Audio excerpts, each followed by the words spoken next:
Kargil is often attributed to intelligence failure. It was not just an intelligence failure. It was a failure of the Indian armies.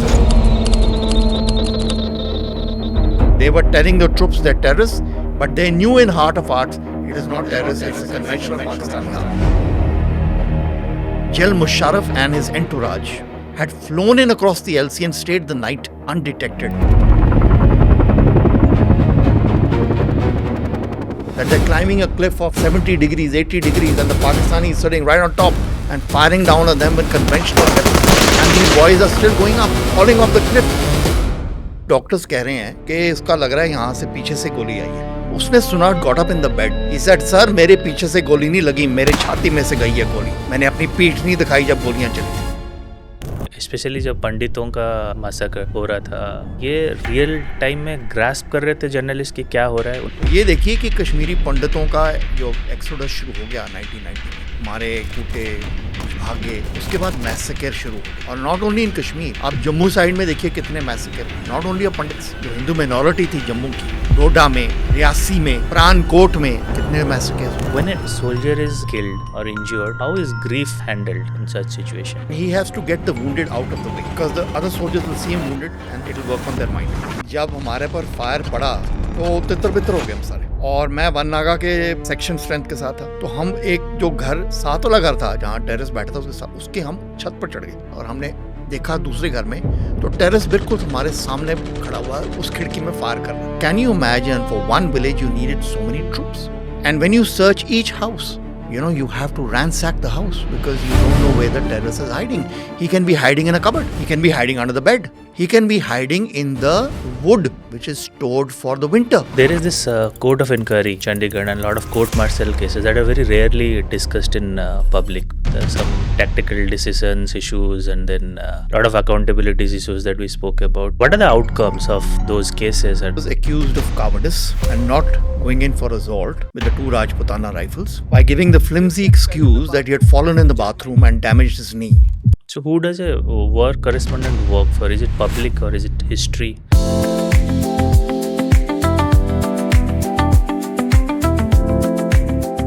Every war leaves behind statements, statistics, and official versions, but they are deepest truths that never make it to the headlines. In this episode of The Foggy Mirror, we dig into the unanswered questions from the Kargil War and the complex realities of an ever-turbulent Kashmir.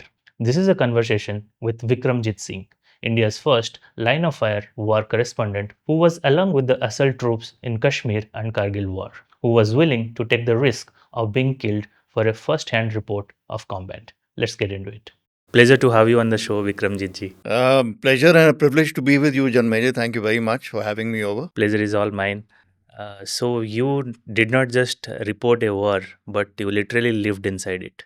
So the objective of today's conversation is one, wanted to uncover those stories that never made it to the headlines, and two, what it actually feels like, the conflict actually feels like when you are alongside, when the history is being written with the assault troops frontline in the battlefield. So that is what primarily we will have a discussion on today. So let's begin with your story first. When did you decide to become a war correspondent and why? Well, Janmejit, I think, war and war history and war correspondence was part of my childhood very strongly because I voraciously read military history and the lives of war correspondents of the West because they have a great tradition of war correspondence. In India, that tradition is not very mature or very well formed. So we have war correspondents of the pedigree of Churchill, of George Orwell, Ernie Pyle. Rudyard Kipling was a war correspondent once. So I read about those men and it fascinated me that, you could be with the soldiers and know exactly what war is and then write about it. If you're a soldier or an officer, there are constraints on you. But as a journalist, as a war correspondent, you can go to various wars and battles. You need not confine yourself to one war where your regiment or your battalion is in action. But you can go to various theaters and write about it. So that was a very powerful idea in my childhood. And I always wanted to be a writer and a journalist. So when I became a journalist in 1992, and I've been a journalist ever since, I wanted to go to Kashmir and report the conflict in Kashmir. Because when you read about Kashmir, you would see 4 terrorists shot, 2 army of soldiers killed, 1 officer killed, and that's it. But what happened in that encounter? What are the flesh and blood of battle Mm-hmm. in close quarter, built up habitations like villages or the mountains of Kashmir or the jungles of Kashmir? So I wanted to see and write stories on that. What happened to the bodies? Mm-hmm. I used to see pictures of bodies of terrorists pulled out with their faces blown off, burnt like potatoes in a bonfire. I wanted to know what exactly happens. So when I got a posting to Kashmir and I stayed in Srinagar, I had 2 postings in Kashmir. I told the corps commander very clearly that I want to be where your firing is, where your rifleman or your sepoy is firing at the terrorists, not where the brigade commander or the RR Rashtra Rifle sector commander or the commanding officer is. I want to be with your lead section or your lead platoon in contact with the terrorists. And that's how I got this opportunity to, go in numerous operations in Kashmir before Kargil occurred. So you were there when the war started. What was the talk in the camp in between the soldiers' psychology for that matter? What were they talking about before going to the battle? There was a big contrast between what the higher command of the army, higher command means from the brigade commander upwards, were portraying in the first phase of the war, the Kargil war, and what the soldier on ground was perceiving. Mm-hmm. So the higher you went in the hierarchy of the army, they portrayed it as, some bunch of terrorists or Gujars or Bakarwals have come in. Mm-hmm. And they told the soldiers to go and get them out or shoot them or arrest them, even go and arrest them, apprehend them. But when our soldiers started to climb with poor intelligence and not equipped with the weapons or the mindset for a conventional war in high altitudes, Mm-hmm. they suffered serious setbacks. Because the minute they would come near the intruders, they were fired upon very heavily with conventional weaponry. Mm-hmm. And when our soldiers and young officers told the senior officer that, sir, this is something different, the senior officers were not willing to accept it. Why do you think was that So I'll reason? give an example. When Lieutenant Colonel Amul Asthana, then commanding officer of the 111 Gorkha Rifles, famous battalion of Manoj Pandey, on May 17th, he was asked to attack point 4821 on Kukarthang Ridge in Batalik. And he said, sir, we are facing very heavy enemy resistance. We need artillery support. Mm-hmm. So from the headquarters, they started laughing at him. And they said, Amul, do you think a war is going on? That you need artillery support? Kargil is often attributed to intelligence failure. So, in a way, it was true. They were thinking that it is not a conventional war, but a kind of a ground operations, which is some terrorists could have come. Or I've also heard that they have ignored the villagers' warning as well at those time. The villagers had already informed. They were keeping the army people informed about some movement happening here and there. I disagree with this proposition that the army has floated and the government of that day floated that it was an intelligence failure. It was not really an intelligence failure. It was a failure of the army's higher command. Oh, okay. Mm-hmm. That they left such huge gaps in the Kargil sector open and left too few troops and resources in Kargil. Mm-hmm. So when the enemy came into the gaps, and the gaps were as big as 32 kilometers, 45 kilometers. There were 2 army posts, say 45 kilometers apart. And the Pakistanis just walked in. So it was not just an intelligence failure. It was a failure of the Indian Army's higher command to anticipate that we were vulnerable in Kargil and the enemy could do something unpredictable. Because the enemy, we had taken Siachen Glacier in 1984. And the enemy was bound to take revenge for that. And the sector where they would take revenge was the Kargil sector. Mm. For that, in 1985-86, the Indian Army raised a new formation specifically dedicated to Kargil, the 28th Infantry Division. Mm. It was a full division. But in 1991 March, they moved 28th Infantry Division from Kargil, along with this reserve brigade, the 53 Infantry Brigade, to Kupwara to plug the gaps on the LOC of terrorists coming in from POK. Mm. So where there was a full infantry division in Kargil, it was left to one brigade, the 121 Independent Infantry Brigade Group, which was now in charge of the entire sector from Ghumri, Zujila Ghumri, to South Siachen Glacier till Chorbatla, where there was a division. So it is a failure of strategic acumen Mm. on the part of the Army's higher command that they moved the entire Kargil division out, and then they didn't replace it over the years. Mm. And to the second point, that they thought that they are terrorists, I disagree. They had come to know that they were not terrorists quite early in the war. Mhm. But they were not telling the troops that. They were telling the troops they're terrorists, but they knew in heart of hearts it is not terrorists, it's a conventional Pakistani army. And why they didn't tell the troops and young officers who were going up? Because they felt if they tell them there's a proper Pakistani army sitting, Mhm. it is impossible to send up troops without preparation. Unprepared. Yeah. So it is only in the fourth week of May 1999 that the army put the brakes on those ad hoc assaults Mm. without preparation and said, first, prepare properly, give artillery support, build up artillery, give high altitude clothing, give them radio sets, give them the weaponry required to assault bunkers, Mhm. and then launch the attack. So the Indian Army's higher command knew that they are not terrorists. Mm. But this was not being conveyed to the troops on ground who actually were doing the battle. So what is the accountability in such cases, especially from the higher ups? There was no accountability.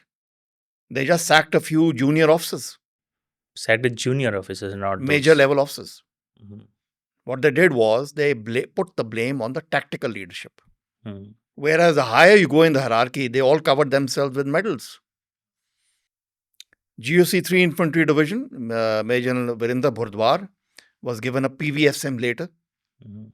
The corps commander, the late corps commander, 15 Corps, Lieutenant Krishan Pal, got a Uttam Yudh Seva Medal. The late Northern Army commander, then Lieutenant General H.M. Khanna, got a Sarvottam Yudh Seva Medal. Mhm. The then DGMO, later the Army Chief, Lieutenant General N.C. Widge, was awarded the Uttam Yudh Seva Medal. So there was no accountability in the higher ups for the strategic failure of leaving Kargil unguarded across such a huge frontier. Mm. There were no troops available as reserves in Kargil when the Pakistani invasion was detected. There were no reserves. Mm. For example, when 3 Punjab, which was in charge of the Batalik sector, got the news from their local intelligence civilian, who was a civilian, that there are people who have come in and occupied the ridges in Jubar and Banju Top, they did not have troops with them. So they sent cooks, Mhm. barbers, normal tradesmen who are like, yes, they can fire a weapon, but it's not their vocation really, because all the troops were deployed. They had no reserves. Mhm. I remember 3 Punjab sent a chap called Sohan Lal. I think he was a barber or something, to go and look what's happening on at 16,000 feet. I remember his name. Great. How did you get the access and permission initially, although you wanted to be on the front line, whereas the other journalists were confined to the valleys? So, how did you get that access and permission to go up? How did you convince the concerned people that you need to be there?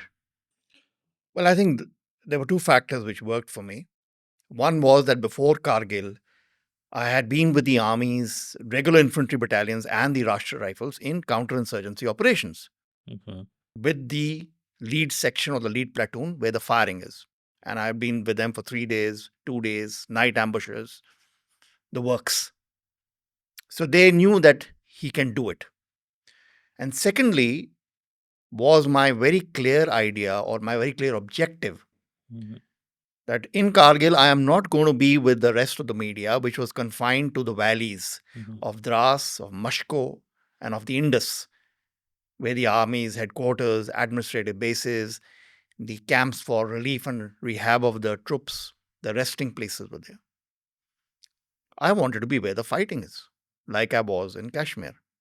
And the fighting was only at 15, 16, 17, 18, 19,000 feet. Mhm.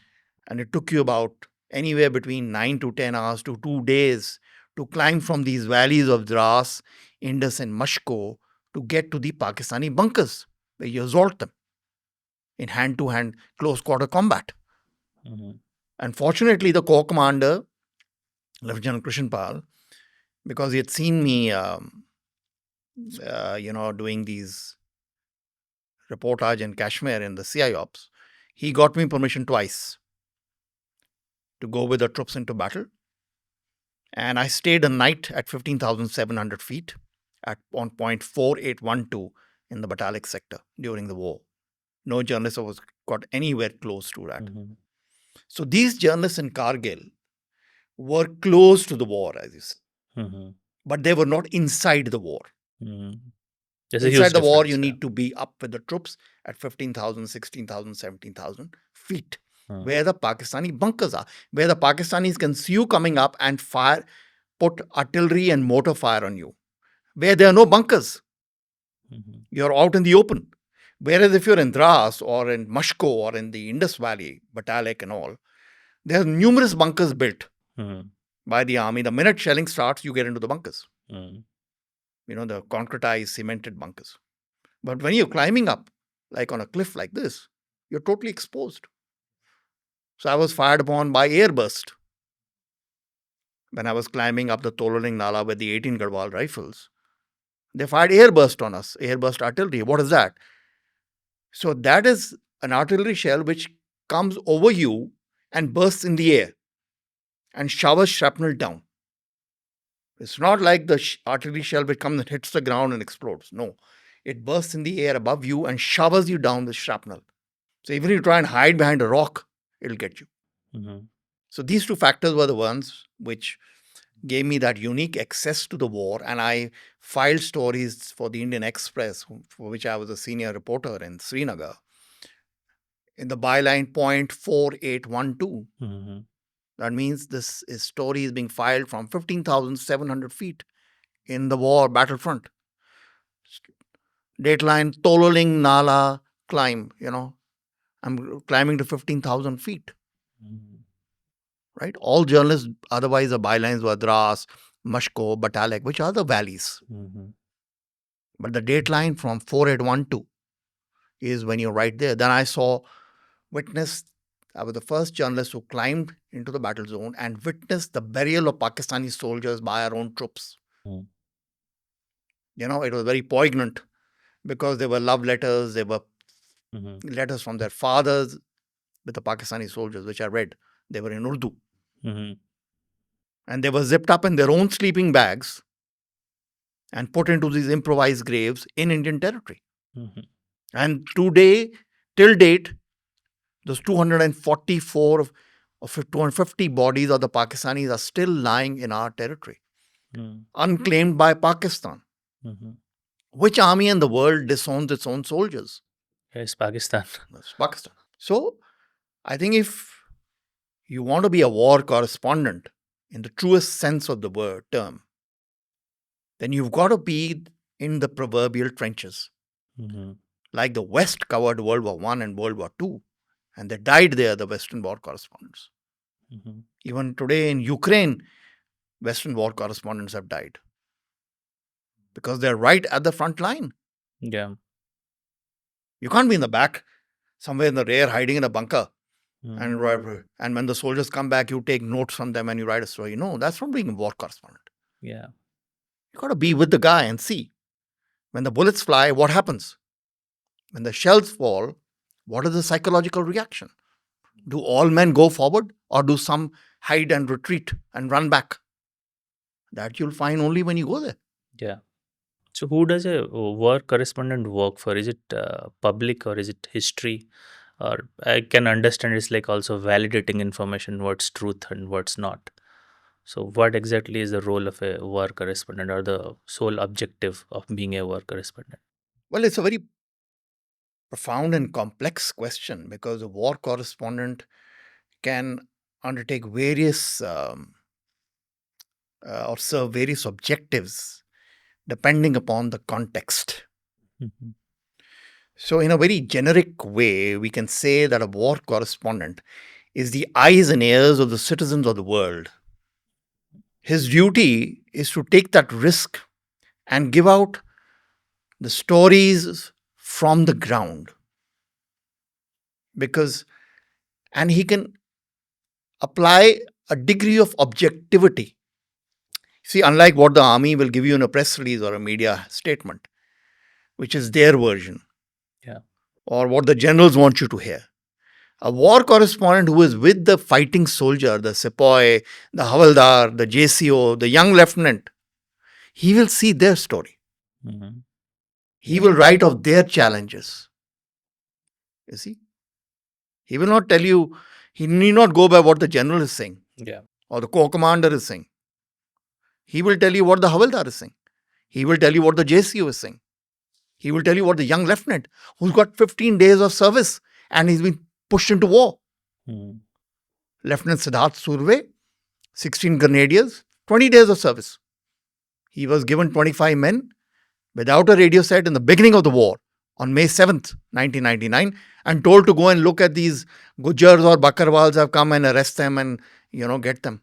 And when he took those boys up, 25 men, they were fired upon in the evening of May 8th from both sides of the ridge. And they lost 5 boys dead, including 2 JCOs. Havaldar Padam Singh Dhama, Havaldar Jayaprakash, Grenadier Mohan Katat, Grenadier Amardeep Singh Ghangas, and Grenadier Bajinder Singh. And then there was loss of command and control because there was so much firing. And they had not expected it. Mhm. And he was a young officer, 20 days service. So he quickly gathered his wits, restored command and control over the men. And then the JCO was a wise guy. One of the JCOs, he told him, sir, if we now stay here, we'll all be massacred because we are now trapped in the valley because they're sitting on the top, on the ridges, they're coming down the ridges to us, and we are in the valley. So then Surve retreated from there and they had to leave their bodies. Some of the bodies were recovered later by the 111 Gorkha Rifles. Mhm. And 2 of the bodies, Havildar Jayaprakash and Grenadier Mohan Katat, could not be sent home because they were in such a bad, decomposed state. Mhm. So the last rites of these 2 boys, Jayaprakash and Mohan Katat, were done within the unit itself, the battalion itself at Dras. The last rites. Now, did any general tell me this? No, he didn't. It's only those young boys who will tell me. Yeah. True. And the biggest thing, Surve was not given a radio set. He was without radio set and going into enemy dominated area. These were the stories that never made it to the headline. They never made it because the media narrative was controlled. Mhm. You spoke about the equipment. So, how well equipped were our soldiers during the Kargil war in terms of battle technology as well? Well, in the first phase, they were very badly equipped. They did not have good food to eat. For example, the radio sets they were given turned ineffective because they were line of sight signals. And because you're now fighting in the ridges and the valleys, there's going to be no line of sight. They did not have enough radio sets. For example, I come back to 111 Gorkha Rifles, Manoj Pandey's battalion. When they were asked to attack 4821 on Kukarthang, they had no rocket launcher. They had only 3 mortar shells and inadequate artillery support. And they were asked to what? climb an ice cliff of 80 degrees almost, where the Pakistanis are sitting on top, and climb and finish whoever is sitting on top. Mhm. And that is when Manoj Pandey said, sir, if I attack now, because he was in charge of the assault attack, if I attack now with this kind of equipment, Mm. we will have very, very heavy casualties without achieving our objective. So Pandey, in fact, virtually refused to attack in the beginning of the war. Later, he was given Paramveer Chakra. And rightly so, Yeah. because he made the right decision. It was moral courage under fire. He would have lost all his men for nothing. Mm. And fortunately, wiser sense prevailed on the higher command, and they called off the attack late at night on 17th May 1999. What was the food they were eating? Shakkarparas, dry rotis put in a gunny bag and thrown from the helicopter. Sometimes they had gone so deep in that there was no food. Mhm. High altitude clothing. Where was the high altitude clothing? Because they were not given the correct orders. Mm. 8 Sikh was inducted from Kashmir. They were to come to Kashmir from CIOPS, and they were suddenly sent to Kargil. So they climbed to Sando Top next to Tiger Hill in their jungle shoes. Mhm. No snow boot, jungle shoes. How can you fight high altitude with jungle shoes? These hunter shoes, rubber soled. How can you fight? Mm. Then, the basic standard weaponry for fighting a conventional assault. You need rocket launchers, you need airburst rocket launchers, you need motors, you need very solid artillery support. Was not there in the first phase of the war. Mm. It's only when General Malik, the army chief then, came back from his 10-day trip to Poland and Czechoslovakia, and he got some feedback from the ground. The situation is very grim, but your own generals and your staff officers are not telling you the complete picture. Mhm. That he flew to Kargil, assessed the situation, and put a kind of halt to these suicidal assaults, I would call them. Mhm. And then they got a lot of equipment from the Rashtriya Rifles battalions and transferred it to the infantry battalions in Kargil. 114 Infantry Brigade, which was the brigade looking after the China LSC. It's not on the Pakistan LSC. It was on the China line of actual control. They took resources and equipment from there and gave it to the boys fighting the Pakistanis on the LOC. Mhm. This is the truth. Mm. As they say that in war, always the element of surprise is what is important. So in this case, did the Pak army had an advantage because it seems so that the Indian army wasn't prepared, wasn't expecting. So did they have that initial Yeah, advantage? it was a complete tactical surprise. Complete tactical surprise. Because they had moved in winter. Mm. They had suffered casualties, the Pakistanis. They had suffered a lot of hardship, but they had moved in Mhm.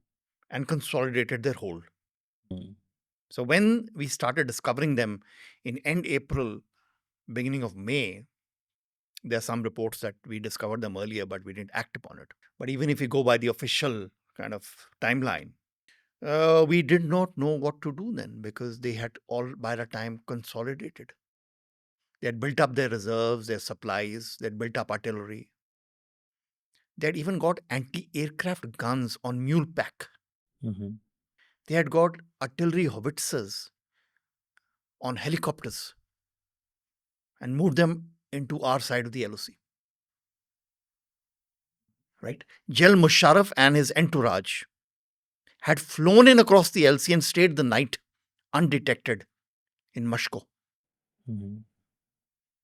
That was the level of surprise they gave us. We had no clue. Mm. And when we got the clues, we didn't put it together कि ये कुछ ज़्यादा बड़ा हो रहा है. हमने बोला ये छुटपुट घटनाएं है तो आता होता रहता है, ये टेररिस्ट आ गया होगा. जब मश्को में we saw footprints in the snow on March 31, 1999 from the helicopter. It was attributed by the army's higher command to some graziers, Gujars and all moving with their livestock. उनके Lightly ले लिया वो. lightly. Actually, it was the footprints of the Pakistani army coming in. Hmm. Imagine the army chief of the enemy country is spending the night in your Hmm. territory. He's flown in by helicopter. Hmm. So when 12 Mahar evicted the enemy later in the war, they found proper helipads Mhm. and 53 cans, 53 or 80, something like that, 53, I think, of aviation turbo fuel, ATF, which is used in helicopters. The canisters were lying there. And the amount of ammunition is unbelievable. Mhm. 12 Mahar alone, in their action taken report of the war, they recovered 14,000 rounds of belted machine gun ammunition. 14,000 rounds. I don't know how many cases of hand grenades, Mhm. howitzers, anti aircraft guns. Now just think that so many battalions of the Pakistani army have moved across the LC at 17,000, 18,000 feet, consolidated, built bunkers. I myself seen cans and cans of food, Mhm. ghee, rice, condensed milk, atta, oil. How long it would take? It would take months. Yeah. So that means for months we didn't know what was happening because we didn't guard the LC. Mhm. We did not send patrols in the gaps, the high altitude winter patrols. We didn't use our helicopters effectively to patrol the gaps. Mhm. So for months they were building up and we didn't know. So it was a complete tactical surprise, Mhm. which because of the courage of our young officers and our Veer Jawans, we were able to reverse Yeah. and deliver a crushing blow to the enemy after losing 527 killed in action and about 1,400 wounded and permanently maimed for life. Men who don't have arms, they don't have legs, they've lost their nose, they suffer from brain damage, Mhm. they've still got shrapnel in their flesh which you can't be taken out. Multi splinter wounds, small shrapnel. So when some of these officers, young officers, they fly on the airport, the shrapnel shows up in the X-ray, and the security people there say he's got something on his body, not realizing he's a gallant officer who's got splinters in his body which can't be taken out. It's called multi splinter wound or something. And I can name you these officers: Lieutenant Colonel Prahlad Jetli, 18 Garhwal rifles; Lieutenant Colonel Rajesh Bhanod, 17 Garhwal rifles. Jetli is also 70. They still have splinters in their body. Look at the courage of these men, that they're climbing a cliff of 70 degrees, 80 degrees, and the Pakistani is sitting right on top and firing down on them with conventional weaponry. Trained soldiers. And these boys are still going up, falling off the cliff. Captain Kengruse, 2 Rajputana rifles. He climbed that cliff barefoot because it was slipping. He climbed it barefoot. And what the Pakistanis did? They just rolled down boulders onto him. He and Havildar Sharman Singh both fell off the cliff 200-300 yards down and died. And Kengruse was awarded the Mahavir Chakra posthumously, and Havildar Sharman Singh Sengar, he was awarded a Sena medal. They just threw the boulder on him. Mhm. Look at the courage. Barefoot, the boy is climbing. Yeah. Goosebumps. So when a soldier is killed or injured, how is grief handled in such situation, and how quickly does that information reach the unit? What happens? So when there is a casualty, uh, it can be very demoralizing for the rest of the men. So that is where, the officer in charge of the platoon or the section or the company or the commanding officer has to raise the morale, and he has to get the wounded out of the way Mhm. because the other soldiers will see him wounded and it'll work on their mind. Mhm. So he tries to get him evacuated. Firstly, to save him because the wounds are grievous. Secondly, also to keep him away from the rest of the fighting men. Mhm.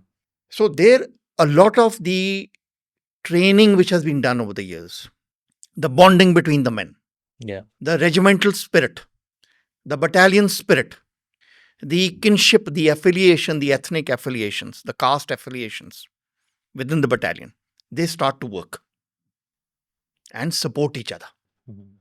Because when you see a man lying next to you, your comrade, with his legs blown off, and morphine injections are being put into him because the pain is so intense and it is so cold up there, how do you tackle it? Because the battle must go on. You must charge. Yeah. In another few hours, you again got to charge. So that is where good leadership, training, motivation, पलटन की इज्जत, मेरे गांव की इज्जत, ये मेरे गांव से आता है. हम कभी डरते नहीं हैं किसी से. हम अपनी पीठ नहीं दिखाएंगे युद्ध में.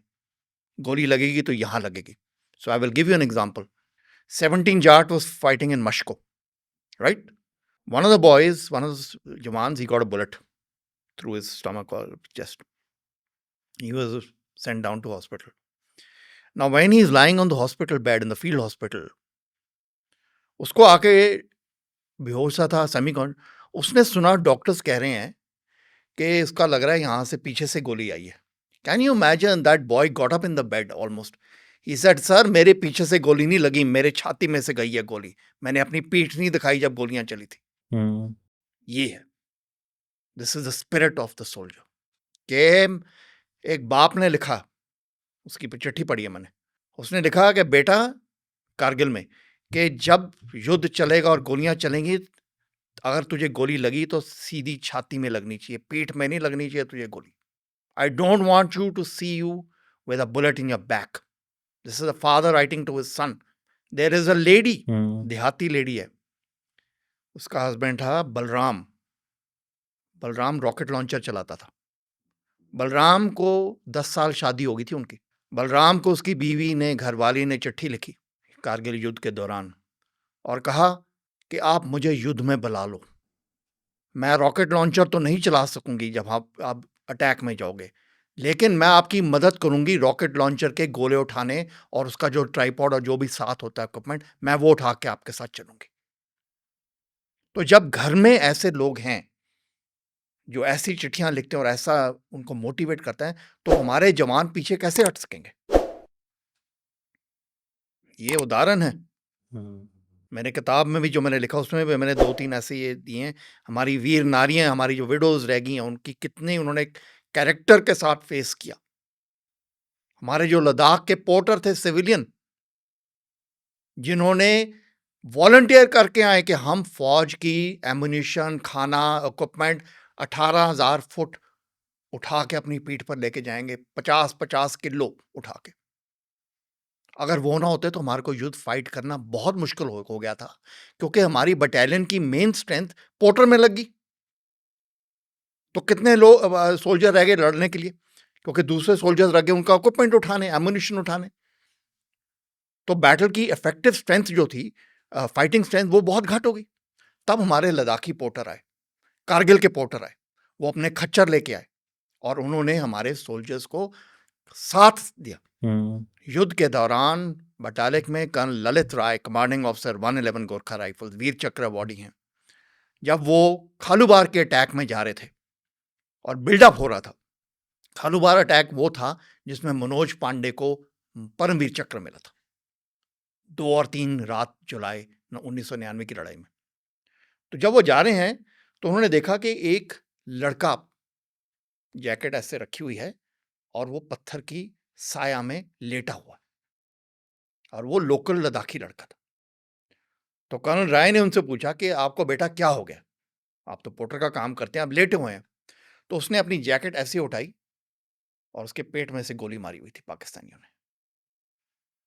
लेकिन उस लड़के ने उनको कहा, कहता सीओ साहब, कमांडिंग ऑफिसर साहब, आप आगे चलते रहो, मेरे जैसे और बहुत नौजवान खड़े हैं आपकी मदद करने के लिए, आपका सामान उठाने के लिए, आप आगे चलो युद्ध में.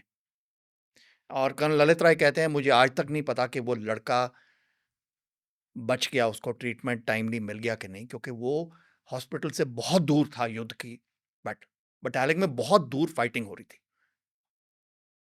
हॉस्पिटल से. तो ये है, ऐसे हम, ये इसलिए हम जीते हैं कारगिल का युद्ध, क्योंकि ये जवान, ये पोर्टर, ये यंग ऑफिसर मनोज पांडे, सिद्धार्थ सुर्वे को तो ज्यादा जानते नहीं, मनोज पांडे को ज्यादा जानते हैं. मेजर रोहित गौर 10 गढ़वाल राइफल्स के, उन पर अटैक हुआ 8 मई को, 9 मई को 25 आदमी लेके चढ़ा दिया उन्हें कि वहां ये बैठे हैं गुजर वूजर, पकड़ लो।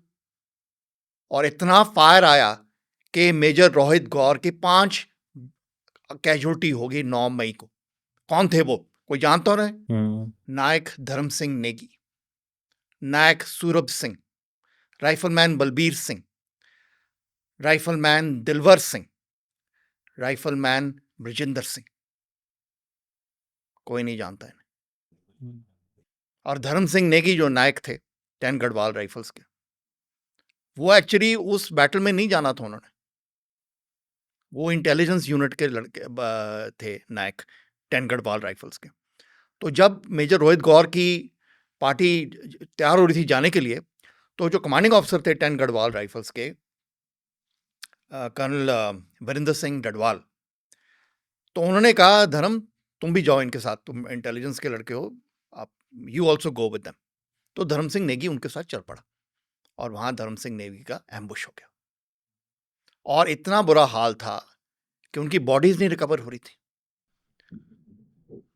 उनके वेपन्स कुछ रिकवर नहीं हो रहे थे। 7 जुलाई को 2 महीने के बाद उनकी LMG, 2 राइफल्स, एक स्टेन गन और एक बैकपैक एक और पल्टन ने रिकवर किया, वन बिहार ने, जब इन्होंने पाकिस्तानियों को वहां से भगा दिया।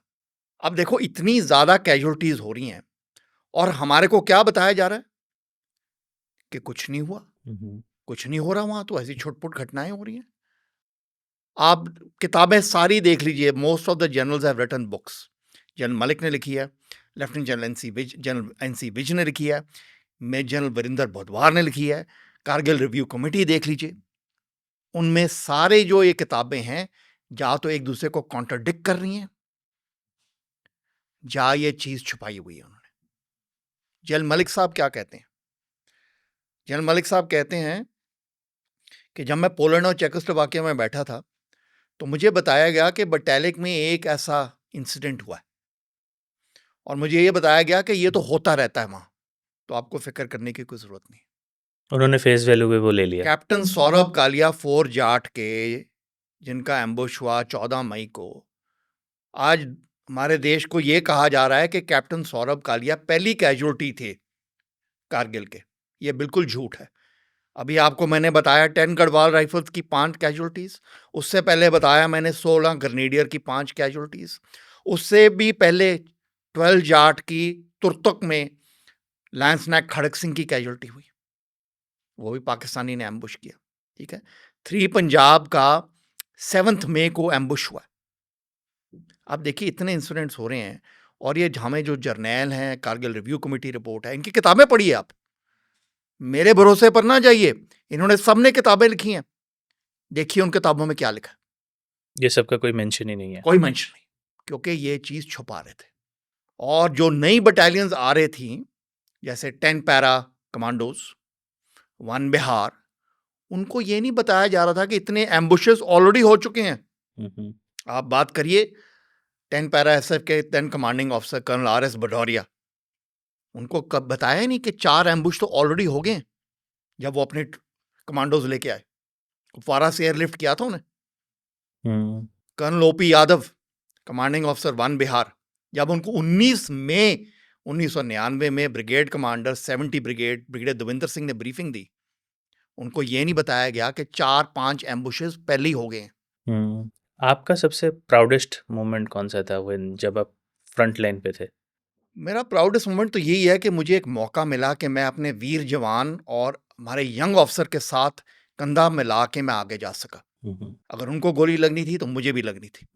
ये ही मेरे लिए सबसे बड़ी चीज़ है कि मैं जहाँ हमारे जो वीर जवान हैं लड़ते हैं, मैं उनके साथ था और मैं उनकी कहानी आज तक लिखता हूँ, चाहे वो लैंस नायक हो, चाहे वो सिपाही हो, चाहे वो राइफलमैन हो, चाहे वो लेफ्टिनेंट हो, आज भी मैं उनकी कहानियाँ ढूंढ ढूंढ के निकाल के लिखता हूँ। कोई ऐसा दिन था जैसे आपको लगा कि आज नहीं लौटूंगा, आज तो kind of fear of death? अब ये पूछिए कि कौन सा दिन था जो मुझे ऐसे नहीं लगा, और सिर्फ कारगिल में नहीं, कश्मीर में भी, क्योंकि कश्मीर में मैं अकेला जाता था। जैसे हंडवारा के आगे गांव है जो नॉर्थ कश्मीर में, जगरपुरा। जगरपुरा में बहुत बड़ा एनकाउंटर चल रहा था। अफ़गानी आए हुए थे, सूडानीज़ टेररिस्ट आए हुए थे, पाकिस्तानी थे। तो मुझे रात को पता चला, तो मैंने कोर कमांडर साहब को फ़ोन किया, जनरल कृष्ण पाल को। मैंने बोला मैंने इस ऑपरेशन में जाना है। तो कहता आप जाओ, मैं ब्रिगेड सेक्टर कमांडर वो 7 सेक्टर को कह दूँगा, लेकिन आपको सुबह-सुबह से पहले पहुँचना वहाँ। क्योंकि जैसी लाइट शुरू होगी, सूरज उठेगा, हमारे सोल्जर गाँव में घुसेंगे और हर घर में फायरिंग चलेगी। तो अगर जाना आप सुबह होने से पहले पहुँचो। अब ये देखिए कि मैं श्रीनगर में हूँ, आर्मी ने मुझे कोई एस्कॉर्ट तो देनी नहीं है।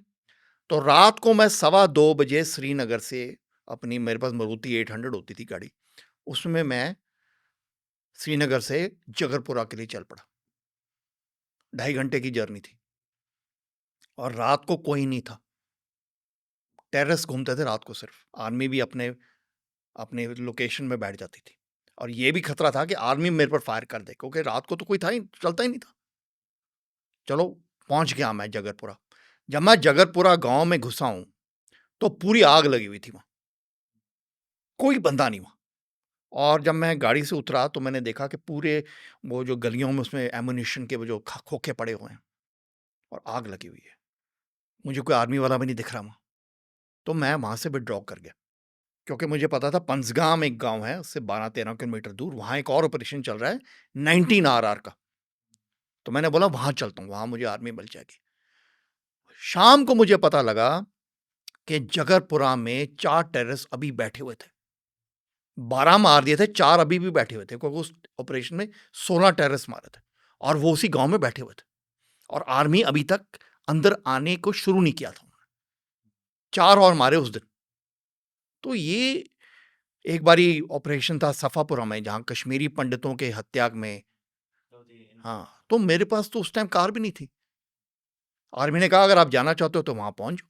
तो मैंने ऑटो रिक्शा लिया श्रीनगर से रात को, and I drove in auto rickshaw 21 kilometres to Salura, जहां ब्रिगेड 70 ब्रिगेड हेडक्वार्टर था। वहां से फिर मुझे आर्मी ने एस्कॉर्ट दी और वहां से मैं सफापुरा गया। फिर मैंने रात को सफापुरा 9 डोगरा के साथ क्लाइंब किया to where the fighting was going. हुँ, तो ये तो आप देख लीजिए, कारगिल में तो आपने किताब में देख ली कि उसमें क्या हुआ था मेरे साथ। हुँ।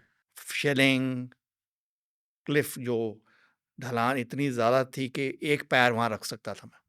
पाकिस्तानी फायर मार रहे हैं। मेरी कोई ट्रेनिंग नहीं ऐसी। तो ये तो रोज़ का काम था। आज भी मुझे नींद नहीं आती, कभी कोई सपने आते हैं उसके कि मैं गिर रहा हूँ।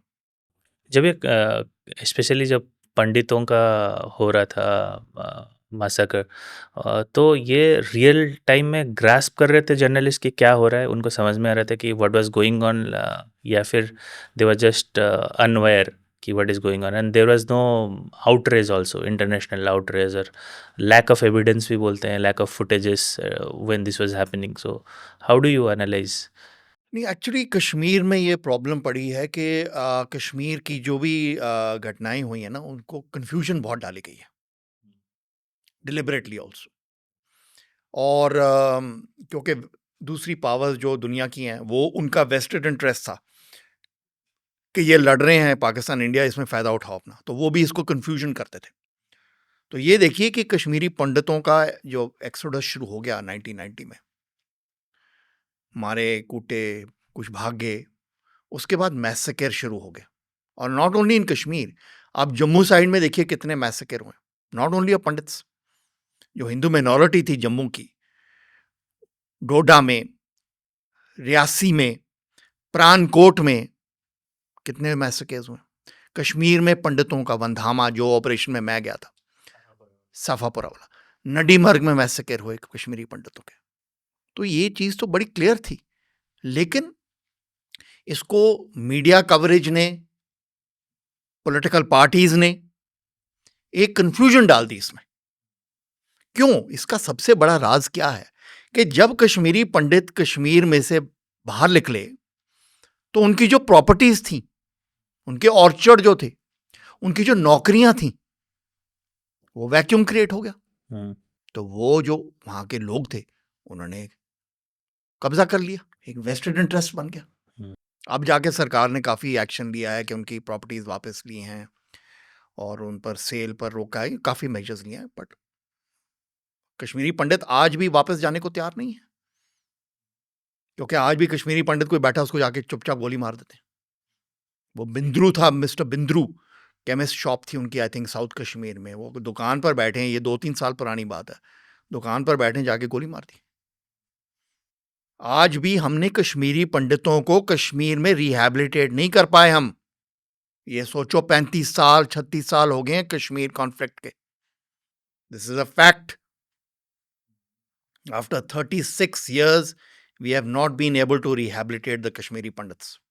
Vacant properties पड़ी हैं उनकी। how easy it is for the terrorists to mix with the local population inside Kashmir. Very easy. तो वहाँ पे सपोर्ट करते हैं locals generally और part of the locals. Yes, there are some locals. Yes, मैं नहीं कहूँगा सारे करते हैं, but definitely there are some. देखो, टेररिस्ट जो होता है वो पानी में मछली होती है, मछली को पानी चाहिए होता है। अब 4-5 टेररिस्ट हैं, हमारे बैठे हैं पूरा ब्रिगेड, 4-5 टेररिस्ट ब्रिगेड से पंगा तो नहीं ले सकते ना। ब्रिगेड में 3 बटालियन होते हैं, 500-600 ट्रूप्स होते हैं इस बटालियन में, फाइटिंग ट्रूप्स। अब 4-5 टेररिस्ट कैसे लेंगे? तो वो क्या करते हैं, वो लोगों में मिल जाते हैं, उनके पास छुपते हैं, उनसे खाना खाते हैं, उनसे गाइडेंस लेते हैं कि आर्मी आज यहाँ मूव कर रही है, आर्मी का ट्रक यहाँ से जाएगा, आर्मी का कैंप कहाँ है।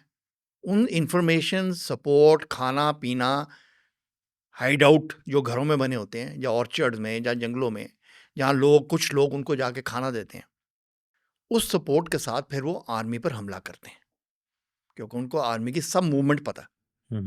So without local support terrorism 2 दिन नहीं चलेगा, 2 दिन। और ये लोकल सपोर्ट बट क्या है? इसमें ये प्रॉब्लम आती थी कि जो अफगानी जैसे आ रहे हैं, अफगानियों को मुश्किल होता था कश्मीर के कल्चर और लैंग्वेज और लोगों में मर्ज करना। अफगानी टेररिस्ट जो आता था, कुछ पाकिस्तानी भी ऐसे थे जो मर्ज नहीं कर पा रहे थे, तो उनको दिक्कत, प्रॉब्लम क्विकली आइडेंटिफाई हो जाते थे, तो ये भी प्रॉब्लम आती थी। दे वर ग्लेरिंग और कंस्पिकुअस हो जाते थे, they were very openly found out because culturally, linguistically, their looks, they were different. And many Kashmiris themselves, Kashmiris में ही जो लोग हैं, they are the ones who give information to the army कि ये यहाँ बैठे हैं टेररिस्ट। ऐसे भी हैं कश्मीर में लोग जो हमारी फौज की मदद करते हैं, वही बताते हैं कि सर इस जंगल में ये गुफा है, उसमें बैठे हुए हैं। जो सफापुर ऑपरेशन में आर्मी को पिन पॉइंट इंफॉर्मेशन मिली थी कि ये इस गुफा में इतने 1000 फुट पहाड़ों में, सफापुरा के माउंटेन्स में, पहाड़ों में दी टेररिस्ट आर सिटिंग, जिन्होंने वंधामा के 23 पंडित मारे हैं। तो जब पिन पॉइंट इंफॉर्मेशन मिली तो आर्मी ने ऑपरेशन किया, उनको मार दिया। तो ऐसे भी लोग हैं कश्मीर के जो हमारे पेट्रियाटिक हैं, हमारे वफादार हैं, हमारी आर्मी की मदद करते हैं, और बड़ा उनको खतरा है क्योंकि टेररिस्ट को पता लग गया कि इस बंदे ने आर्मी को बताया, तो वो उसको मार देते हैं। उनके बाद में गले कटे मिलते हैं इन्फॉर्मर के। तो ऐसे भी लोग हैं हमारे कश्मीर के। तो जिंदगी में दोनों चीजें होती हैं, रात भी होता है, दिन भी होती है, कंट्रास्ट तो होता ही है। You have covered many ground operations, CI ops operation, so very beautifully written in one of the chapters, hunting of armed men in your book. So can you take us inside from your experience inside that live action? How does that happen? Such operations when it's happening live. So I think the first thing that we need to understand is that it's a very, very hard work to hunt terrorists hiding in a village. Because say in the operation which I went, which you refer to, was a village called Gund Rahman, about 20 kilometers from Srinagar. For one village, we deployed the entire infantry brigade, which is the 56th Mountain Brigade at that time, which later went to Kargil to fight in Dras. Along with the 56th Mountain Brigade, which had 3 battalions under its command, 25 Rajput, 1 Naga, and 15 Assam. Along with these 3 battalions, we had the CRPF and the police also part of that operation. So can you imagine, for one village, you needed so many troops? And when you search each house, you have to ransack the house because you don't know where the terrorist is hiding. He can be hiding in a cupboard. He can be hiding under the bed. He can be hiding in the wood, which is stored for the winter to burn. He can be hiding in the coal stack, which is, stored for winter fire. He can be hiding in a haystack. He can be hiding in a small hut, which is neglected. Nobody bothers. इसमें क्या होगा, उसमें छुपा हुआ। तो आपने हर चीज छान मारनी है। तो हमें 3 दिन लगे थे उस ऑपरेशन में, गुंड रहमान में। ये एंड जनवरी 1999, बिगिनिंग फरवरी में 3 दिन लगे थे ऑपरेशन में, when which I was there. 3 बारी तो मेरे पर डायरेक्ट फायर आया टेररिस्ट का, क्योंकि मैं बिल्कुल ट्रुप्स के साथ सामने था उनके। एंड में हमने 2 टेररिस्ट मारे सिर्फ, जस्ट 2, इतनी मेहनत के बाद। तो ये तो आप किताब पढ़ेंगे तो उसमें डिटेल आपको मिलेगी कि एक्चुअली काउंटर इंसर्जेंसी ऑपरेशन में जब हमारी सेना ये टेररिस्ट को लकाल लकाल के मारती है तो उसमें क्या चैलेंजेस हैं। इट इज़ नॉट जस्ट के गोलियां चली, इट इज़ हार्ड वर्क। जैसे मैंने कहा, हर चीज़ छान मारनी पड़ती है। अब ये ऑपरेशन खत्म हुई, 2 दिन rest, next day another village they going to operation, फिर वहाँ छान मारना शुरू कर, या पहाड़ चढ़ो रात को, गेट इनटू द जंगल्स, कहते हैं bush beating, search every bush almost virtually. So and then you don't know in a counter insurgency operation कि where the fire is going to come from. क्योंकि कश्मीरी घर जैसे फॉर एग्जांपल, उसमें Windows बहुत होती हैं, हमें पता नहीं कि किस घर में बैठा, कहीं से भी आ सकता है वो उसका फायर पहले मारेगा। वो AK राइफल, असॉल्ट राइफल होती है, AK-47, 56 ये होती है इनके पास, बहुत अच्छी राइफल है, जैम नहीं करती, रैपिड रेट ऑफ फायर है। तो उसने एक मैगजीन, तो before you know it he is finished a magazine on you, आपकी इमीडिएटली 3-4 कैजुअलिटीज। बट उसमें वो अपना मुझे याद है कोऑर्डिनेट्स लेफ्टिनेंट SK सिंह 3 कमाओ राइफल्स के थे, तो वो उस पलटन के साथ मैं बहुत ऑपरेशंस में गया, सफापुरा में भी वही पलटन थी। तो SK सिंह एक गांव में ऑपरेशन में गए, तो उनको शक था इस घर में कुछ है, उन्होंने बूट से दरवाज़ा तोड़ा, और जैसे ही अंदर गए तो सीढ़ियों पर टेररिस्ट बैठा था। Before SK Singh, lieutenant SK Singh को फायर, उसने फायर पहले खोल दिया, और उनके यहाँ कंधे में आके गोली लगी। फॉर्चुनेटली यहाँ नहीं लगी, यहाँ लगी, एंड ही साइड पर गिर गए। व्हाटएवर, टेररिस्ट ऊपर गया, फिर उसको मार दिया बाद में। बट SK सिंह को शोल्डर में ऐसी बुरी तरह गोली लगी कि उनको महीने लग गए रिकवरी में। जान तो बच गई, बट शोल्डर रिकवर करने में महीनों लग गए उनको। तो ये सरप्राइज अगेन। मैं पूछ रहा था, वो पहले जब फायर करते तो अपना कोऑर्डिनेट्स दे देते। हाँ, once you fire you give away your position. जैसे कारगिल में जब पाकिस्तानी रात को फायर मारते थे तो उनकी जो मजल फ्लैश होती है, जहाँ से गोली बैरल में से निकलती है, वो मजल फ्लैश कहते हैं, उससे पता चलता था कि इनकी पोजीशन कहाँ है।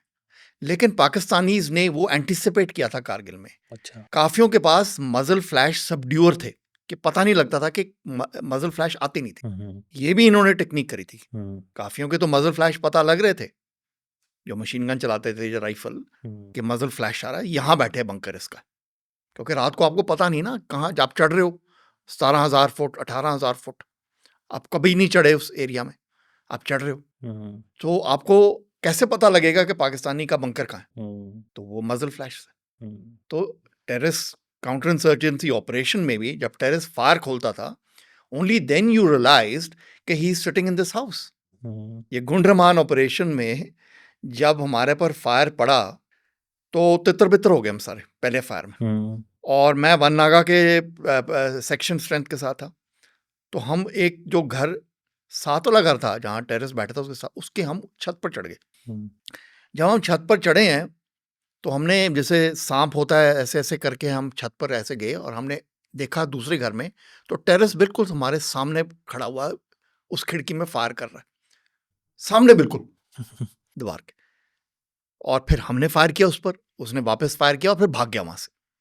उतनी देर में 25 राजपूत जो थी, वो दूसरी साइड थी, उन्होंने हमारे पर फायरिंग शुरू कर दी कि हम टेररिस्ट जैसे उनको ना वो इतनी टेंशन होती है, पता नहीं लगता कि फायर कहाँ से आ रहा आता है। तो होता क्या है कि इसमें क्रॉस फायरिंग हो जाती है।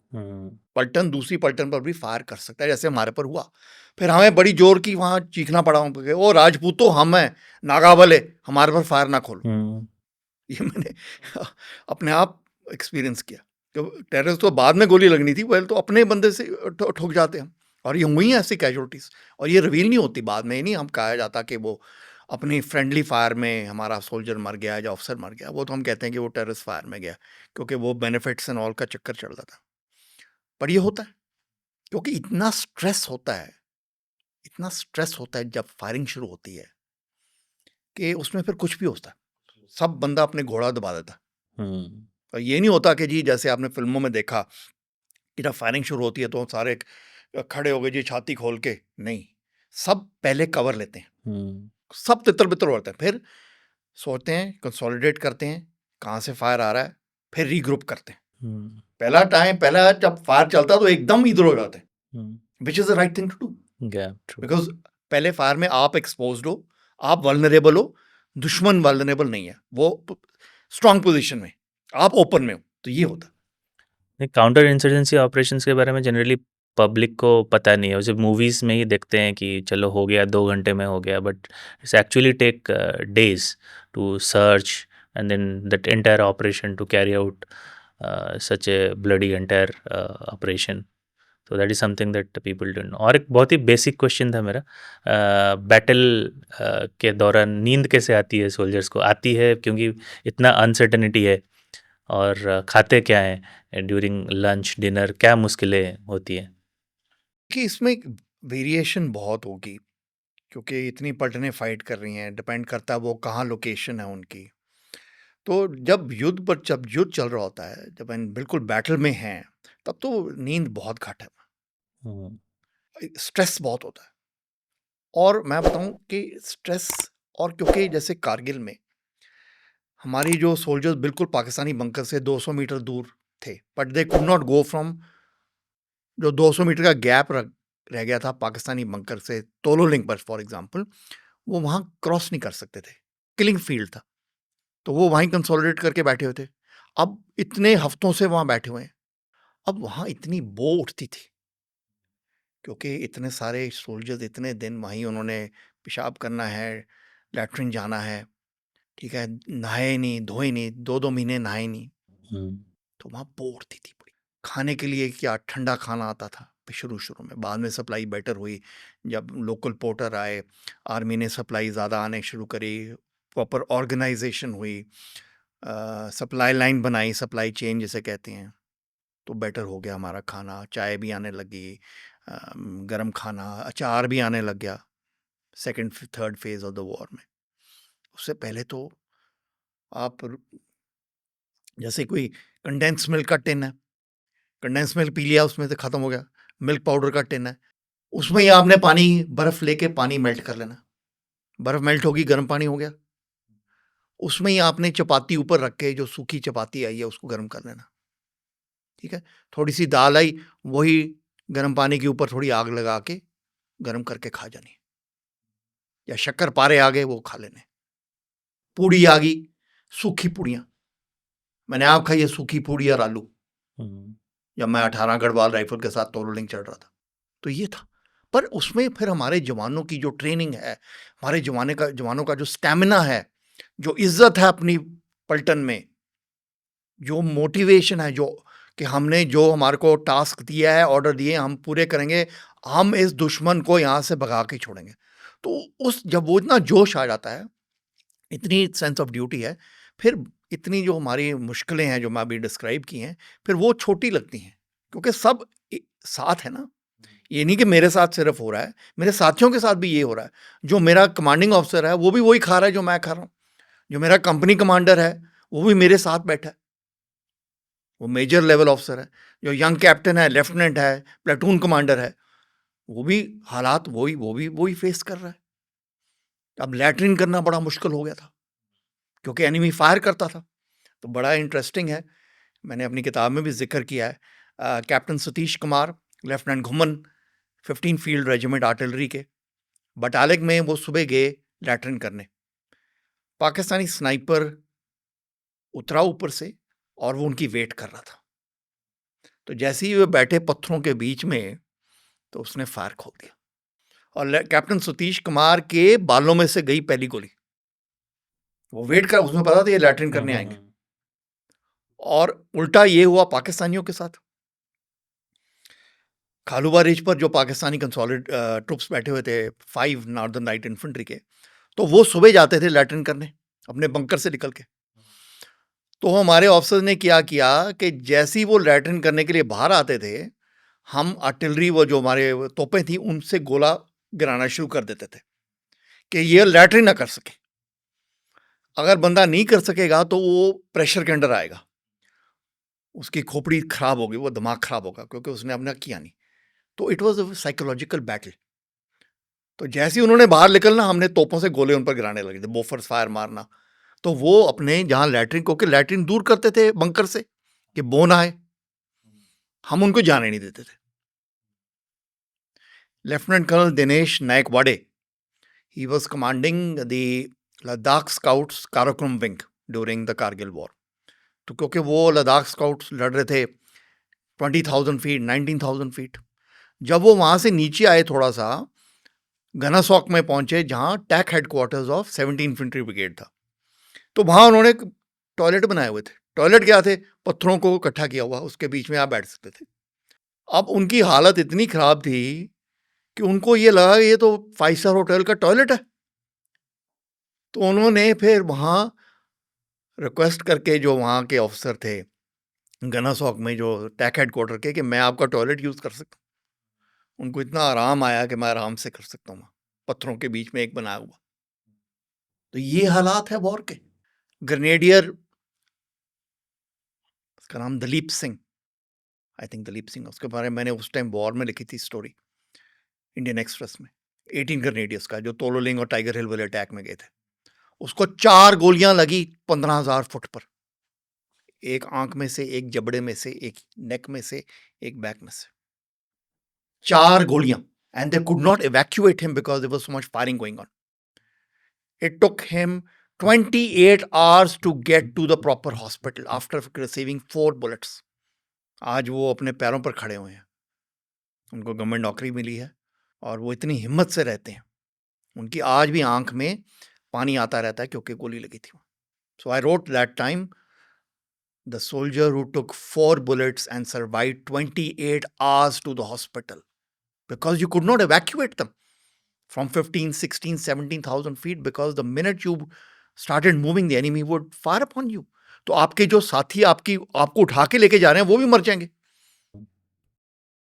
So there is this court of inquiry in Chandigarh and a lot of court-martial cases that are very rarely discussed in public. There are some tactical decisions, issues, and then a lot of accountability issues that we spoke about. So what are the outcomes of those cases and any other untold stories that you should know, public should? So in Chandigarh, in the N area, just after the Kargil war in the year 2000, 2 court-martials were held. The first one of Major V.K. Madan of the 2 Rajputana rifles, and the second of Major Manish Bhatnagar of the 5 parachute. 5 para, जैसे कहते हैं. So, Major V.K. Madan, I attended both the court-martials. Every single day I attended it. Both of Major Madan and Major Bhatnagar. Major Madan was accused of cowardice and not going in for assault with the 2 Rajputana rifles by giving the flimsy excuse that he had fallen in the bathroom and damaged his knee. He was dismissed from service after the court-martial, which was, in my opinion, the correct thing to do because it was proven on record that he was lying. Major Manish Bhatnagar's case was also dismissed from service. Again, he was accused of refusing to go into assault on point 5203 in the Batalik sector in the middle of June 1999 and dismissed from service. Major Bhatnagar said that his troops were very tired. They were not fit for the assault because they had just de-inducted from the Siachen Glacier. Anyway, that needs to be. But the problem with Major Manish Bhatnagar's case, why it's so complicated, was that Major Bhatnagar, when he was deployed in the South Siachen Glacier before the war, he had told that the Pakistanis are occupying Mm-hmm. point 5770, bringing down heavy fire on the Indian troops. But that input from Major Bhatnagar, which is on record because he had sent it on the situation report to his battalion headquarters, it's called the SITREP, was ignored by his seniors, the brigade commander of 102 Brigade, and the GOC 3 Infantry Division, Major General Barinder Singh Budwar. So that afterwards, we now realize that if those warnings had been taken seriously, we could have been more alert. Secondly, the division headquarters, 3 Infantry Division, had not shared these kind of inputs with the neighboring brigade. Mm. That is the Kargil Brigade, the 1-to-1 Independent Infantry Brigade Group. Mm-hmm. The headquarters had not shared these inputs. So had they shared such inputs, the Kargil Brigade could also have been more alert. Mm-hmm. So that is where Major Bhatnagar's dismissal from service for refusing to go into assault on point 5203 becomes a very complicated issue. For this reason, that Bhatnagar says that my senior officers were wanting to fix me because I had warned them and they had ignored it. Mm-hmm. So these are the two court martials that I covered firsthand, and I saw all the documents and everything, and it went on for months. So this is what I have to say about it. Mm-hmm. And then there were more court of inquiries which were held in Leh. There was a court of inquiry held into why Bajrang post in the Kaksar sector was vacated by the Indian Army, by the 4 Jat, where Lieutenant Saurabh Kalia and 5 of his men were ambushed on May 14th, 1999, when they had gone back to that post. So why had the post been vacated at all, leading to the enemy capturing it? So the Pakistani Army's 13 Northern Light Infantry, under the command of Captain Zafar Ali Changezi, with I think a strength of 22 other ranks, had come and captured Bajrang, from where they then ambushed Captain Saurabh Kalia's patrol, and then the rest of mutilations and everything that comes in. So there was a court of inquiry in the year 2000 in Leh, and which went into the reasons, and where the 3 Infantry Division staff officers, including the GOC, were found not to be stating the facts. Mm-hmm. After all, now the question comes that when so many patrols have been ambushed, which I have just recounted, mm-hmm. of 12 Jat, May 3rd, 3 Punjab, May 7th, 16 Grenadiers, May 8th, 10 Garhwal Rifles, May 9th, suffering in all 11 fatal casualties plus non-fatal casualties. Despite this, why was Captain Saurabh Kalia with just 5 men, sent to check out the post Bajrang, which was at a height of 17,000 plus feet?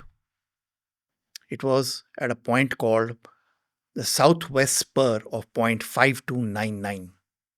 तो लोगों ने सुना होगा कि 5299, 4812 ये क्या है? These are just trigonometric heights in meters. Mm-hmm. So 5299 means at a height of 5299 meters. So you multiply it into feet, it becomes 17,000 plus feet. Simple. Tiger Hill, जो बड़ी great battle हुई थी, is actually 0.5062, which is about 17,000 feet again. Mm-hmm. So these are just trigonometric heights marked on the maps like that. So Bajrang, where Captain Saurabh Kalia's patrol was ambushed, was actually called 0.5299 southwest spur. That means the southwest spur leading from the top 5299. So the Indian Army had Bajrang on the southwest spur, and to the northeast they had a bigger post. So they vacated Bajrang and consolidated at the post on the other side of 5299. Mm-hmm. Then when all this thing started कि ये हो रहा है वो हो रहा है, 6 बंदे भेज दिए बजरंग को चेकआउट करो कि बजरंग तो दुश्मन के हाथ में नहीं आ गई, और दुश्मन वहां बैठा हुआ था इन ग्रेट स्ट्रेंथ. अब ये चढ़ रहे हैं लड़के, इनको कोई नहीं बताया गया कि वहां दुश्मन आ सकता है, तो ये बड़े आराम से चढ़ रहे हैं कि अपनी पोस्ट पर वापस जा रहे हैं हम. और वहाँ इन्होंने जब वेकेट करी थी पोस्ट ऑन मार्च टू 1999, वहाँ काफ़ी अपना सामान भी छोड़ गए थे fort Jat. They left some war stores. तो ये आराम से चढ़ रहे हैं, पाकिस्तानी हाइट पर बैठे हैं, 22 बंदे plus officer with 2-3 machine guns. तो यू कैन वेल इमेजिन का उसका इस लड़ाई का क्या नतीजा हो गया। So, what has been your approach to reporting? Because you have also covered several other things while the war is going on. So, any untold stories that public should know. देखिए, अगर आपने जर्नलिज्म, फर्स्ट हैंड जर्नलिज्म करनी है, तो आपको जो ground पर आदमी है उसके साथ जाना, चाहे वो युद्ध में हो, चाहे अगर आप एनवायरनमेंट और वाइल्ड लाइफ, जंगली जीवों के बारे लिखते हो, फॉरेस्ट गार्ड है जो जंगलों में जाता है कि कोई हमारे जो जानवर हैं उनको कोई मारे ना, पोचिंग ना करे, टाइगर की, लेपर्ड की, जो बाहर से प्रवासी पक्षी आते हैं उनकी पोचिंग ना करे, जो कहते हैं अवैध शिकार ना करे, तो आपको उसके साथ जाना है, रात को भी जाना है, दिन में भी जाना है। तब आपको पता लगेगा कि वो जो गार्ड है, जो हमारा सिपाही है, हमारे देश के बॉर्डर की रक्षा कर रहा है, वो उस पर क्या गुजरती है। So my approach has always been to be with the man on ground zero and be with him and experience what he faces. तो युद्ध की बात तो मैंने करी है।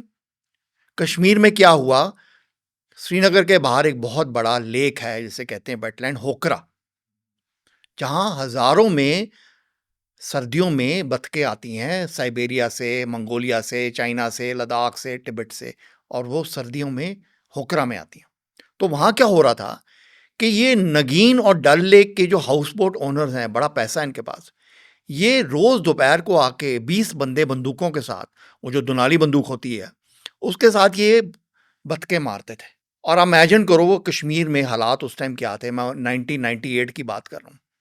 बीएसएफ लगी हुई है, सिक्योरिटी इतनी ज़्यादा है, हर वो लॉज इतने लगे हुए हैं, दिस सिक्योरिटी एक्ट दैट्स, और ये लोग 20 लोग आके रोज शाम फायरिंग करते थे।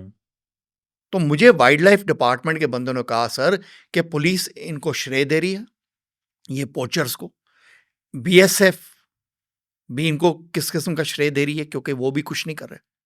उनकी ड्यूटी है कि यहाँ कोई गलत काम नहीं हो और यहाँ फायरिंग चल रही है।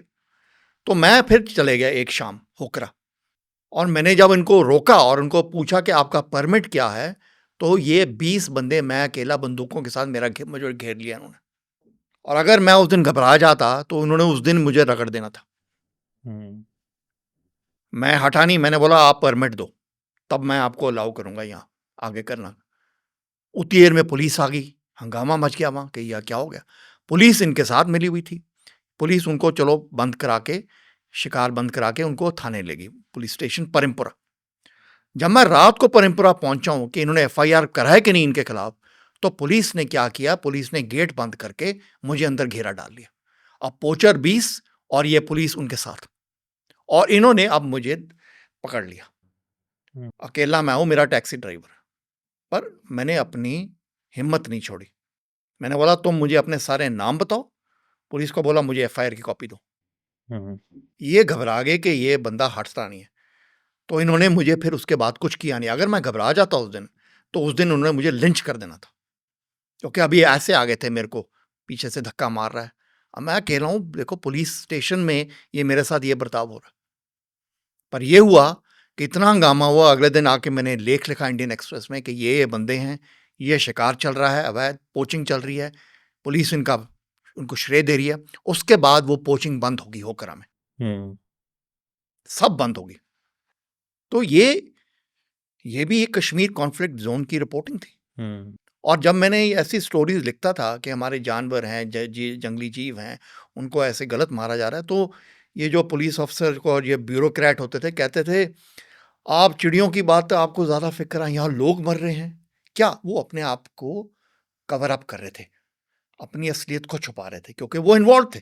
तो मुझे वो ऐसे कि आपको तो यहाँ लोग मर रहे हैं कश्मीर में, आपको चिड़ियों का फिक्र है, ऐसे बात कर। मैं कोई करप्शन का स्कैम एक्सपोज करता तो मुझे सेम कहते, लोग मर रहे कि हैं। आप तो ये 2-4 पैसे की आपको फिक्र पड़ी, यहाँ लोग मर रहे हैं, यहाँ तो इतना बड़ा कॉन्फ्लिक्ट है, इंटरनेशनल वायलेंस कॉन्फ्लिक्ट है, ये कितनी बड़ी हो रही है, इंडिया पाकिस्तान लड़ रहे हैं, आपको ये पैसों की पड़ी है।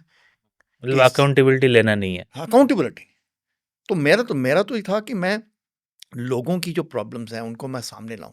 तो मैं स्कूलों में गया देहात के इंटीरियर में कि उनके स्कूलों में टीचर्स नहीं हैं, ब्लैक बोर्ड नहीं है। टंगमर्ग, गुलमर्ग से पहले टंगमर्ग आता है। वहाँ पानी जो जा रहा था उनसे बच्चों को डिसेंट्री हो रही थी क्योंकि पानी गंदा था पाइप से। तो मैं वहाँ बर्फ में पहुंचा। नवंबर 1997 की बात है। मैं बर्फ में पहुंचा टंगमर्ग में, और मैंने उनकी एक स्टोरी करी कि यहाँ पानी कंटेमिनेटेड है। जैसे इंडोर में पानी कंटेमिनेटेड मृत्यु हुई है ना अभी, वैसे कंटेमिनेटेड है। तो ऐसी रिपोर्टेज मैंने करी। ये नहीं कि मैंने सिर्फ युद्ध रिपोर्ट किया, मैंने लोगों की क्या प्रॉब्लम्स थी ग्राउंड लेवल पर।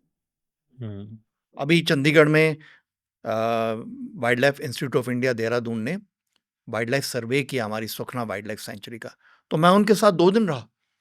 उनके साथ मैं गया जंगलों में, रात को भी गया जंगलों में, कि वो कैसे सर्वे करते हैं, कैसे समझते हैं कि हमारी क्या वाइल्ड लाइफ है, कौन सी नस्लें कौन सी हैं, कौन से पक्षी हैं, कौन से सांप हैं, कौन से लेपर्ड कितना है, ये सारा। तो क्योंकि मैं उनके साथ था तो मैं जानता हूँ कि क्या होता है असली में। हर चीज़ मैं जानता हूँ उसमें, डिटेल क्या है, फर्स्ट हैंड रिपोर्टिंग। ये नहीं कि मैं फॉरेस्ट रेस्ट हाउस में बैठा वेट कर रहा हूँ कि वो अपना काम कर लेंगे तब मैं उनसे लिख लूँगा। नो, मैं उनके साथ जाता हूँ, चलना पड़ता है 10-12। उस दिन मैं 12 किलोमीटर चला इनके साथ, जंगल में, ऊपर पहाड़ियों के। सुबह 5 बजे मैं पहुंचा उनके पास। सारा दिन के साथ चला, फिर रात को गया मैं। तो मेरा तो ये है कि अगर आप, हमारे जो यंग रिपोर्टर हैं, जर्नलिस्ट हैं, अगर आपने काम अच्छा करना है, जो टॉप क्वालिटी का काम है, तो आप फिर ग्राउंड पर उतरिए और जहाँ जो चीज़ हो रही है उसके साथ, आदमी के साथ चलिए। चाहे वो फॉरेस्ट गार्ड है, चाहे हमारे वीर सिपाही हैं, हमारे वीर जवान हैं, उनके साथ चलिए।